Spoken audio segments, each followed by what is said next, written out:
राज्यों में जिस तरह से जहां आज आदरणीय प्रधानमंत्री श्री नरेंद्र मोदी केवल अपने हृदय से नहीं अपनी आत्मा से बोल रहे थे और मुझे लगता है इस देश के देवतुल्य मतदाता का उद्घोष था आज उनके उद्बोधन में। मैं इस देश के देवतुल्य मतदाता का कोटि कोटि धन्यवाद करती हूं, चाहे वो असम में हैट्रिक हो, चाहे वो डबल सेंचुरी जो हमने अचीव करी है वेस्ट बंगाल में, चाहे वो पुदुचेरी में दूसरी बार सरकार आई है।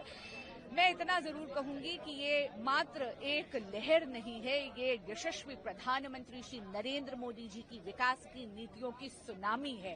और बंगाल तो उठी लहर, हुण पंजाब दी है बारी। अभी भी आरोप लगा रही है, चाहे ईसी को लेकर, चाहे कह रहे हैं कि वोट लूट लिए गए, 100 सीटें लूट। देखिए, बहुत विनम्रता से कहूंगी कि अपनी हार के लिए विपक्ष अलग अलग बहाने ढूंढ रहा है, पर बहुत विनम्रता से कहूंगी ममता दीदी राज शेष, नरेंद्र मोदी विकासे, पश्चिम बंगाले नूतन प्रदेश।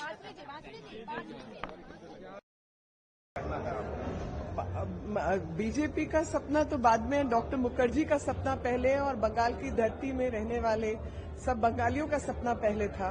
और देश की आजादी में जो उनका इतना भयंकर भारी कंट्रीब्यूशन रहा, उसके बराबर का जो उनका अधिकार था वो उनको प्राप्त नहीं हुआ। तो आज पहली बार वो आजादी की सही मायने में धरातल पर एक भावना जो है वो महसूस हो रही है कि जिस प्रकार की बैड गवर्नेंस वहां रही और जो बंगाल को मिलना चाहिए था वो बंगाल को नहीं प्राप्त हुआ, और अब उसकी शुरुआत होगी कि उनकी विरासत को भी बचाया जा सके और विकास भी साथ में हो। तो विकास भी और विरासत भी सही मायने में बंगाल के माध्यम से पूरा होगा। लेकिन ममता बनर्जी कह रही है कि कम से कम 100 सीटों को बीजेपी ने लूटा है यहाँ पर।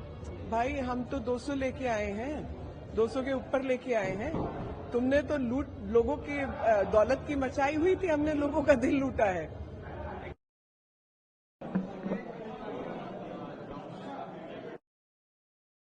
सर, जो चुनाव नतीजे आए क्या कहेंगे सर? चुनाव नतीजे जो आए हैं भारतीय जनता पार्टी को ऐतिहासिक नतीजे हैं।